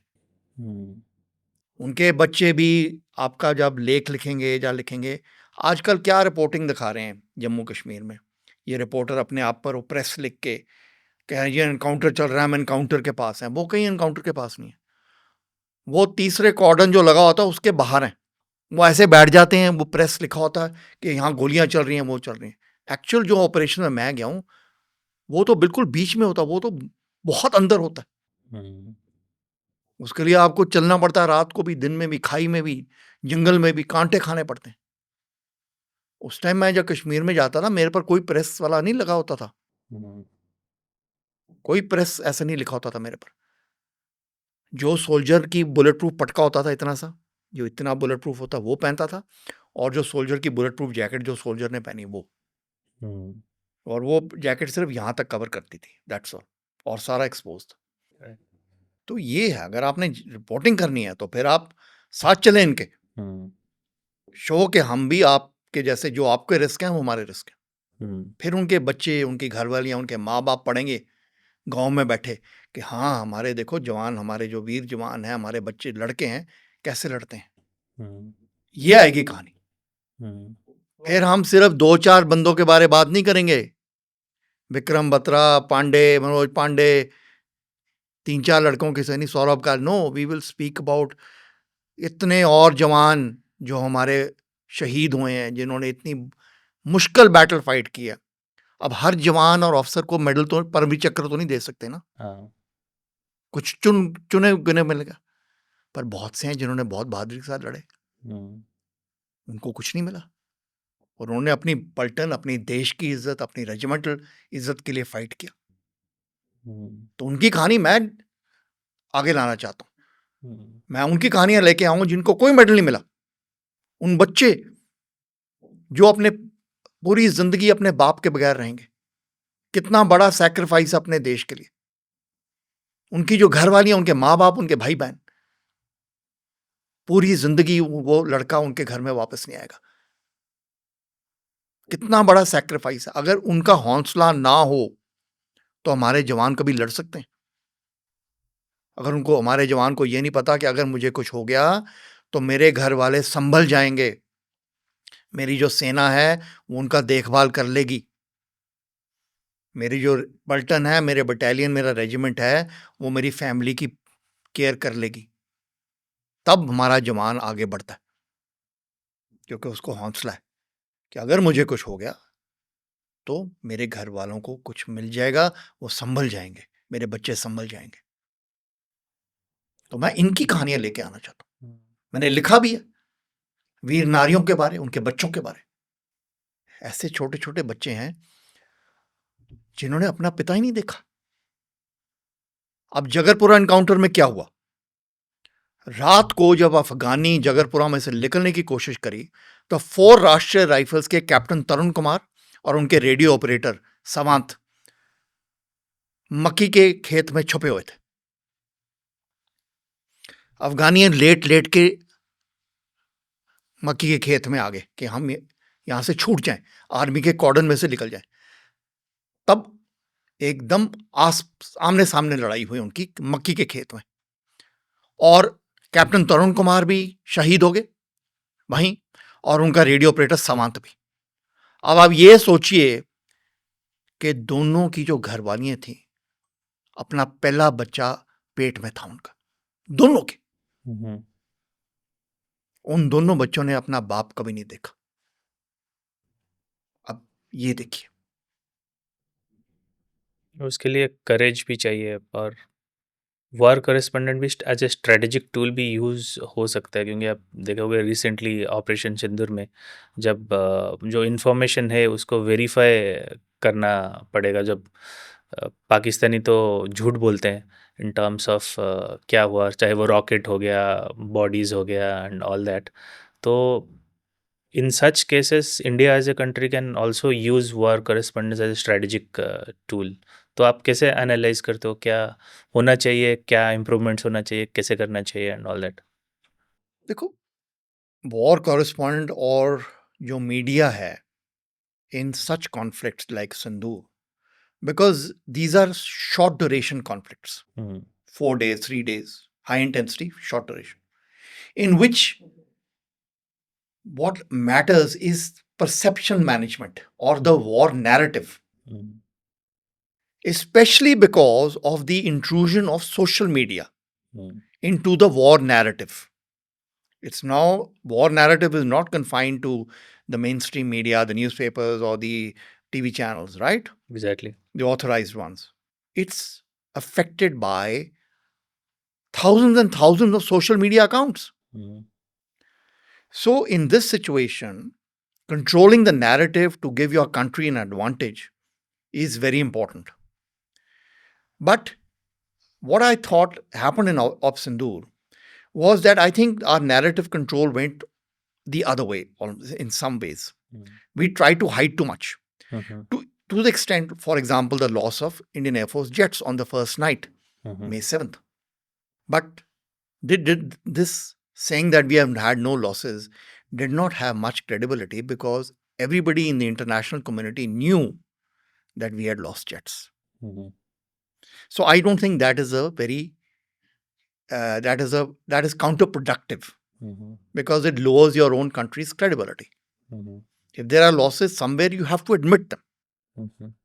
And why I think we did not admit the losses was because I think there was a kind of a failure of the political armed forces leadership in planning that attack on May 7th night, the first night that we bombed the 2 terrorist headquarters. But we also lost aircraft. So I think trying to cover that up, they tried to deny that we didn't lose any aircraft, or they were, minimal. They tried to beat about the bush, but everybody knew.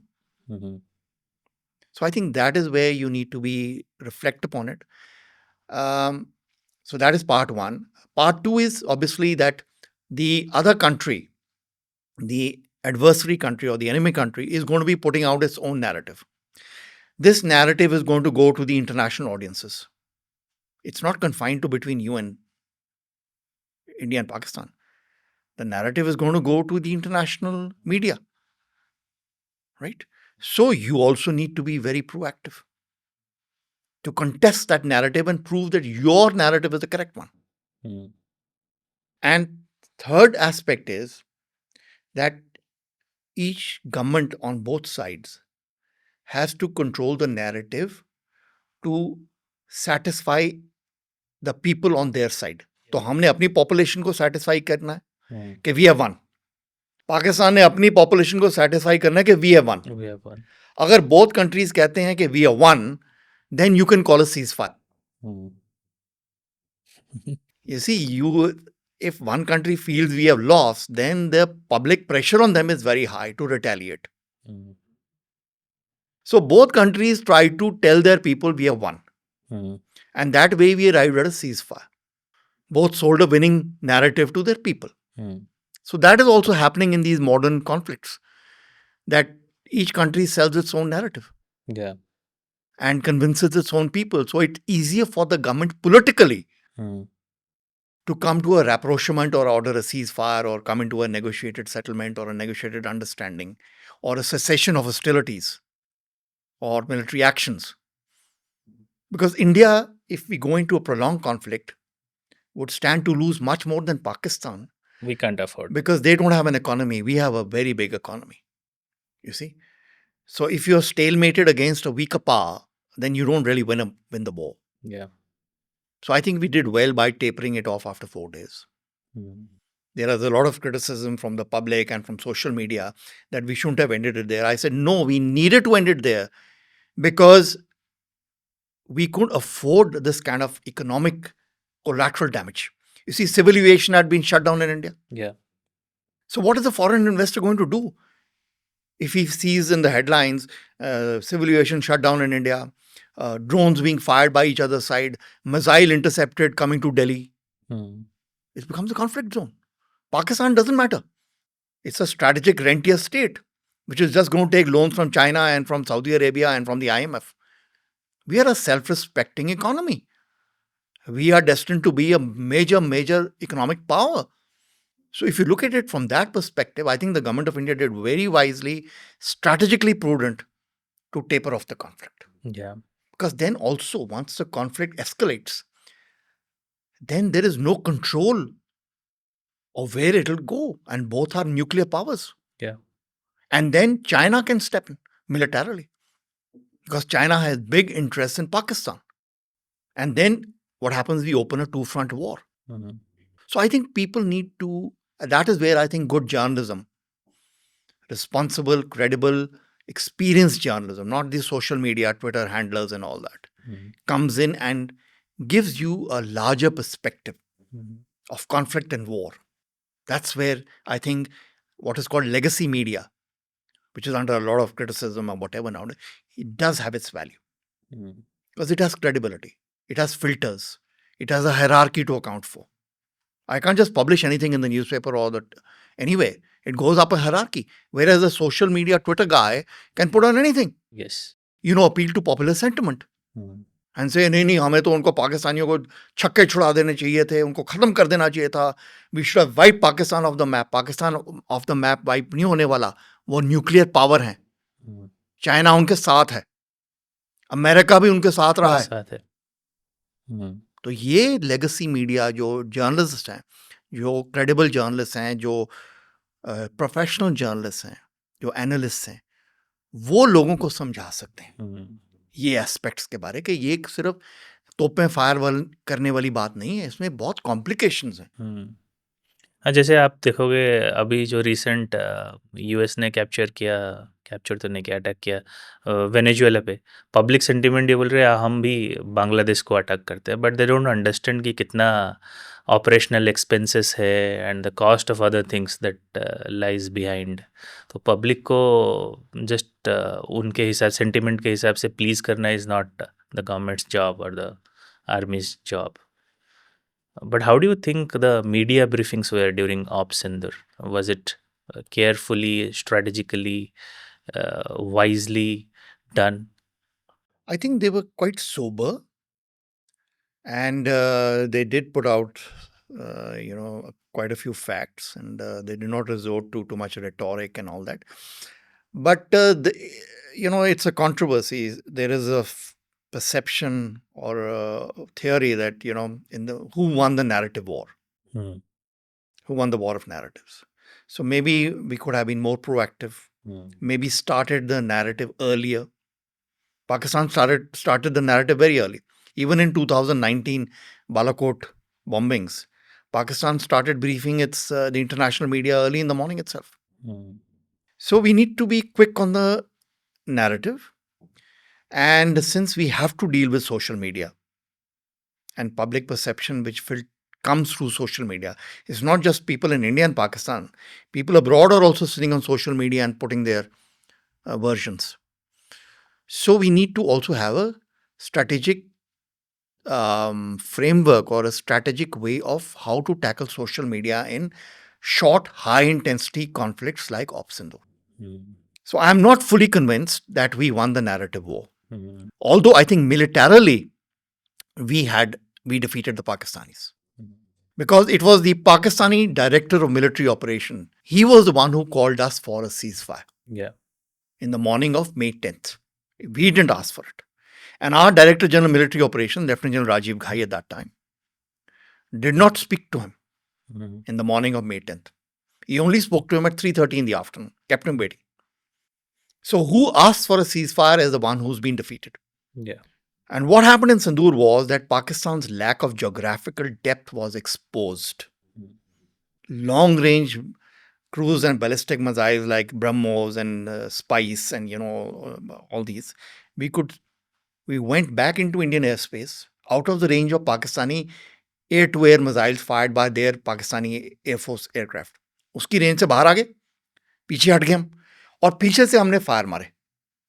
सो इससे उसके बाद क्या हुआ कि हमारा aircraft नहीं hit हुआ. मई 9th और 10th को जो हमने बॉम्बिंग करी है पाकिस्तान की एयरफील्ड्स की, including the Rawalpindi airface, was a magnificent job. 9 airfields we hit, pinpoint, Mm. within 1 meter of the target spot. We were able to deliver our munitions, our BrahMos, the rest of the cruise and ballistic missiles. Mm. So where does Pakistan hide? Because it's a very narrow country. इसकी length और breadth क्या है? Mm.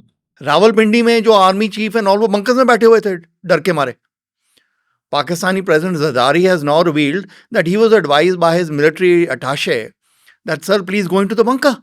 Mm. Right? So they got a hammering. And because of that hammering, they couldn't sustain it. Because now what we had done was we had corrected our tactical blunder of the first night by going too close to Pakistan with our aircraft. Now we withdrew our aircraft Mm. out of range of their air-to-air missiles, like the PL-15, which can strike an aircraft at 200 kilometers. So we went behind the 200-kilometer range and then coolly hit them. And we did not hit them as hard as we could. We gave them a strategic signal that we can be much worse. Mm. So militarily, we won Op Sindoor, even if you account for the loss of IAF jets on the first night, even if that is accounted for. But did we win the war of narratives? That is, something that still is a question to be addressed comprehensively. Yes, true. Because when you have, like, for example, I have friends in multiple countries, what they have consumed the information from Op Sindoor is very different of how someone in Dubai has seen and what he has to say, or someone in Europe has to say.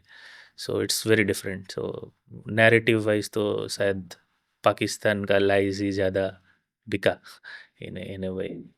आपको कभी dilemma हुआ in terms of battlefield में? आपको कभी dilemma हुआ patriotic first या journalistic first, ऐसा Many times. Example? So, see, when you are in counterinsurgency, as a journalist, you have access to things which nobody knows. So your journalist's first instinct is to write it because it's an exclusive story. But you can't do it because if you do it, it compromises your the army or the security forces operational integrity. So, for example, I've seen people being tortured during operations, counterinsurgency operations, badly. But I never wrote about it. I'm not giving you details where I saw it or whatever. But those are very vivid. Some of the methods that were used to take out the terrorists, some of the things which happened in Kargil, like beheadings, I couldn't write about them at that time. I wrote about it much later in my book. So, at that point of time when the conflict is on, as a war correspondent, you can only write a measure or a limit of truth. Mhm. But with the passage of time, on reflection, and with a sober way of writing or expressing, you can reveal more and more of the truth. Mhm. But there are certain truths which you may never reveal because they are so sensitive. So truly an honor to have you on the show. It was a pleasure discussing the stories that are that we have never heard, and kind of goosebumps when I was hearing to you all this while. And anything that you're working on currently? Any new books? Well, I'm planning my second book on Kargil, and because there's many things which we need to uncover about the failure of high command, the blunders of our generals, for which 527 boys lost their lives. So that is going to be one aspect of it. It's like, for example, the first phase of the war, which I discussed, how many patrols were ambushed and which have all been suppressed. And then human interest stories about Kargil. Many human interest stories which have come to light.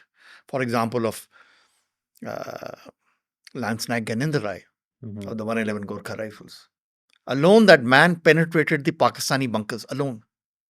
And he killed a lot of them. And then he was taken prisoner of war in India's own territory.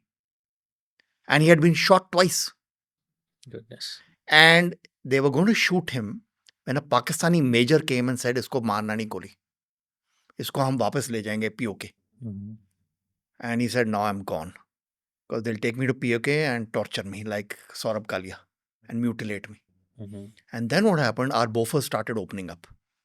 And they fell on the Pakistanis and they all ran helter skelter. Mhm. And in that melee, Gyanendra dragged himself and got back to his own lines. Mhm. He received a Veer Chakra, Mhm. but he was deserving of at least a Mahavir Chakra. Alone, he penetrated enemy lines at night.